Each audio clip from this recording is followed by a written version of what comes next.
Se eu te disser que há uma empresa que a sua história se confunde em alguns aspectos com a história de um país, você acreditaria? É quase impossível entender a história de um sem entender a história do outro. No vídeo de hoje falaremos sobre a Samsung, tendo como pano de fundo a história da Coreia do Sul, mas especialmente de como a Samsung saiu de empresa de vender peixe a uma das maiores empresas de tecnologia do mundo. Antes de continuarmos, gostaria de agradecer a vocês que nos acompanham. Seu like nos incentiva e ajuda nosso conteúdo a alcançar mais pessoas. Sua interação através de comentários nos ajudam a definir até mesmo os nossos assuntos. Interaja com a gente, queremos saber sua opinião. Ironicamente, a Coreia do Sul tinha tudo para ser um país pobre, com um território bem pequeno, cerca de 100 mil quilômetros quadrados. É tão pequena que tem a área quase do tamanho do estado de Pernambuco, que não é conhecido por ser um dos maiores estados do Brasil. É pobre em recursos naturais. Pouco da sua área total, cerca de 20%, é apta para o plantio. É pobre em recursos minerais, muito pobre em gás natural. Figura quase entre os últimos no ranking de produção de petróleo. Mas, ainda assim, surpreendentemente é um país rico, muito rico. Mas, afinal de contas, o que explica esse sucesso econômico sul-coreano? Bom, boa parte desse sucesso econômico tem a ver com uma única empresa, a Samsung. Só que para entender melhor essa história, vamos precisar voltar no tempo. Em 1938, Lee Byung-chul, na cidade de Daegu, fundou com o nome de Samsung uma mercearia que vendia peixe seco, vegetais e frutas. Antes de se tornar a bilionária empresa de tecnologia e um super conglomerado de empresas, a Samsung venderia muitas outras coisas ao longo da sua história, tais como processamento de alimentos, seguros, têxtil, varejo. Veremos com mais detalhes à frente. Em seu início, ao vender comida, a Samsung atendia uma necessidade da própria Coreia do Sul, pois na época era um país muito pobre e a comida era uma grande necessidade interna. Após o final da Segunda Guerra Mundial, com a rendição do Japão, país que dominou a Coreia por muito tempo, a Coreia foi dividida. Por um lado, pondo fim a anos de imperialismo violento dos japoneses em suas terras, e por outro, dividindo o seu território entre Coreia do Sul, regida pelos Estados Unidos, e Coreia do Norte, adotando o comunismo como regime governamental, algo bem parecido com os seus vizinhos, China e Taiwan. É uma semelhança surpreendente. Tem um vídeo no canal explicando detalhadamente essa divisão também. Com isso, a Coreia do Sul, adotando os preceitos capitalistas, viu a sua economia se desenvolver e crescer grandemente, e na espinha dorsal de todo esse crescimento está a gigante Samsung. Esse grande impulso econômico sul-coreano ficou conhecido como o Milagre do Rio Han. Embora milagre remeta a algo como uma geração espontânea ou divina, e com isso talvez não seja a melhor maneira de descrever o que houve na Coreia do Sul, esse milagre é perfeitamente explicável. Assim como em Taiwan, um grande investimento em educação e planejamento a longo prazo, somado com o aproveitamento das oportunidades, mudou drasticamente a rural Coreia do Sul de 1950 para essa nação extremamente desenvolvida que vemos hoje. E a economia da Coreia do Sul só começou a mudar em 1961, com o presidente Park Chung-hee. O novo foco era na exportação das indústrias e no capital humano. A partir daí, foi que teve um crescimento constante do PIB. Esse PIB caiu apenas algumas vezes. Inclusive, esse foi o presidente que prometia acabar com os conglomerados de empresas, mas não foi nada disso. E foi creditado aos conglomerados da época essa parte de exportação dos produtos coreanos para o mundo. Hoje em dia, o grupo Samsung corresponde a 1/5 de todo o PIB da Coreia do Sul. Cerca de 20% de todo o PIB coreano vem de uma única empresa, controlada por uma única família. Não precisa ser um grande conhecedor de economia e política para concluir que isso é algo extremamente perigoso. É muito poder retido na mão de poucas pessoas. Tanto que no passado, um dos presidentes da marca, Lee Jae-yong, foi preso 2 vezes por corrupção, mas recebeu perdão empresarial que o tirou da cadeia. Ficou conhecido na Coreia do Sul quando uma família poderosa controla grandes conglomerados de empresa, a expressão chaebol, que numa tradução livre seria riqueza familiar. Essa prática é relativamente comum na Coreia. Existem vários chaebol atualmente na Coreia do Sul. Samsung, Hyundai, LG, entre outros, moldam a economia e ditam sob certos aspectos as regras do país. Já foram inclusive muito criticados por suas políticas de pagamento de salários baixos e práticas de corrupção. Voltando para os primórdios da empresa, a Samsung só adentrou o negócio de eletrônicos, o qual hoje é o seu carro-chefe, em 1960. E em 1969, a empresa criou o braço Samsung Electronics, com uma joint venture entre Samsung, Sanyo e Sumitomo Corporation. Produziram televisores, calculadoras, geladeiras, condicionadores de ar e máquinas de lavar como primeiros produtos.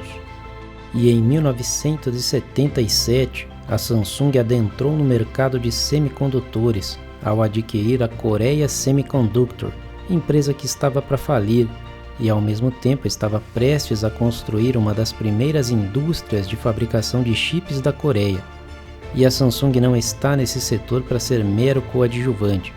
Atualmente a empresa é uma das poucas a fazer chips com 5 nanômetros e já está em processo de desenvolvimento de chips de 4 nanômetros em território americano. Aproveitando-se do Chip Act e de quebra tentando incomodar a TSMC, que também está em processo de construção de uma fábrica em Phoenix. A Samsung é um dos principais players desse complexo mundo dos semicondutores. Em 1987, com a morte do seu fundador, a Samsung foi separada em 4 grupos de negócios: Grupo Samsung, Grupo Shinsegae, Grupo CJ e Grupo Hansol. E a área de atuação da empresa é extremamente diversificada.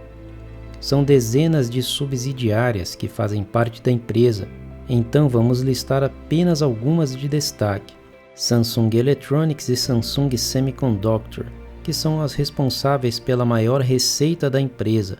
Inclusive, essas duas se fundiram em 1988. A Samsung Heavy Industries, uma das maiores construtoras de navios do mundo. A Samsung Engineering, empresa de construção, top 15 entre as maiores construtoras do mundo. A Petronas Twin Towers na Malásia e o Taipei 101 em Taiwan são exemplos de prédios construídos pela Samsung. A Samsung Life Insurance, 14ª maior empresa de seguros do mundo. A Samsung Everland, o parque aquático mais antigo da Coreia. E a Chae Worldwide, que figura entre as 20 maiores agências de publicidade do mundo, se for considerada a receita. Quando um sul-coreano pensa em gastar dinheiro, a chance dessa grana ir para a Samsung é altíssima. Provavelmente muitos de vocês estão surpresos com as áreas que a Samsung atua, mas isso não é tudo. A Samsung também fabrica tanques de guerra, helicópteros militares e comerciais através da Samsung Techwin. Agora dá para entender melhor quando dissemos acima que a Samsung foi como uma espinha dorsal para o milagre sul-coreano. Afinal de contas, eles atuam em muitas áreas e ajudaram o país a se desenvolver como um todo. A Samsung está tão enraizada no desenvolvimento, na cultura, no dia a dia das pessoas da Coreia do Sul, que trabalhar na empresa é quase que um ideal de vida para os sul-coreanos. O termo ficou conhecido como Samsung Man, que seria o auge do sucesso de um indivíduo coreano, após ter superado todas as dificuldades, sejam acadêmicas ou sociais, e ser digno, por assim dizer, de trabalhar na maior empresa do país. Essa visão é como um pacote pronto, vendido pela sociedade sul-coreana, sonhada pelos jovens e principalmente por seus parentes próximos. Uma analogia seria ao sonho americano, só que nesse caso, o sonho sul-coreano. Literalmente, as crianças se preparam por toda a vida para se candidatarem para uma vaga na Samsung. Existe um teste anual que a Samsung realiza, onde 100 mil coreanos inscrevem-se para serem recrutados. Quando alguém não consegue trabalhar na maior empresa do país, a Samsung, é quase que um desgosto para toda a vida, restando os outros chaebol, como LG, Hyundai, etc., para o indivíduo se estruturar. Se nesses ele também não conseguir um lugar, é como se ele fosse uma vergonha para seus parentes. Esse ambiente altamente competitivo cria efeitos colaterais que às vezes são pouco falados. O índice de suicídio na Coreia do Sul é altíssimo. Os grandes conglomerados familiares que fazem a economia da Coreia do Sul extremamente forte é também o seu calcanhar de Aquiles. Existem esquemas complexos de corrupção, inclusive da Samsung, que fazem desse assunto um possível ótimo vídeo para abordarmos no canal. Se você tiver interesse nesse assunto, deixe nos comentários. É notório que a grande fama e reconhecimento da marca Samsung vem através dos eletrônicos e em especial os celulares. Mas nem sempre foi assim, nem mesmo na própria Coreia do Sul. Em 1988, a Samsung Electronics lançou o seu primeiro celular no mercado sul-coreano, mas não houve muito sucesso. No começo dos anos 90, a empresa tinha apenas 10% do mercado sul-coreano, sendo que a Motorola dominava com 60% do mercado no país. Foi tão crítico esse início que muitos dizem que a saída do setor era um tópico recorrente dentro das reuniões da empresa, até que o então presidente Lee Kun-hee decidiu mudar de estratégia. Muitos produtos deixaram de ser fabricados pela má qualidade e dentro da estratégia estava de se livrar da imagem de marca barata e desafiar a Sony como o maior fabricante de eletrônicos do mundo. 1996 foi o ano da revolução do design, que deu muito certo, gerando valor para a marca, ganhando até prêmios por isso.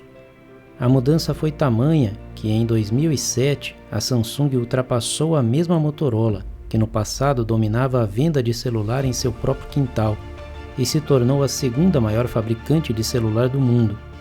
Não contente com isso, continuou a aprimorar seus aparelhos e estratégias de comercializá-los, e hoje divide com a Apple o posto de maior fabricante de celular do mundo.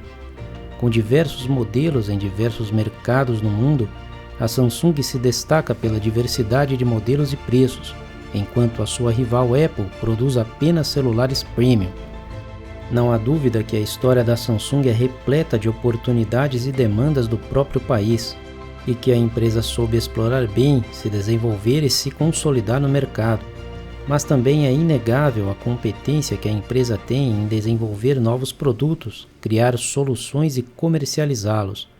A Samsung está presente na vida de milhões de pessoas em todo o mundo e não somente na Coreia do Sul. Porém, como nem tudo no mundo é um mar de rosas, a empresa utiliza estratégias duvidosas para se manter no topo da cadeia de comando e indiretamente, e às vezes até diretamente, reger todo um país com sua filosofia, domínio e poder. Apesar dos complexos esquemas de corrupção dos chaebol, ainda assim, eles conseguem ser bem competitivos a nível mundial. A Samsung hoje domina cerca de 20% das vendas de celular no mundo. A empresa tem um valor de mercado de 367 bilhões de dólares e gera um lucro anual de 244 bilhões de dólares. Tem cerca de 320 mil funcionários em todo o mundo. Possui uma cidade nos arredores de Seul, a Samsung Digital City, que emprega 32 mil funcionários. E aí, você sabia que a Samsung era tão grande assim? Comenta aí. Para você que nos acompanhou até aqui, muito obrigado. Não se esqueça de deixar o seu like e se inscrever no canal. Nos últimos anos, a Philips passou de gigante a uma empresa comum. Te conto isso no vídeo que está aí na tela. Te vejo lá daqui a pouco.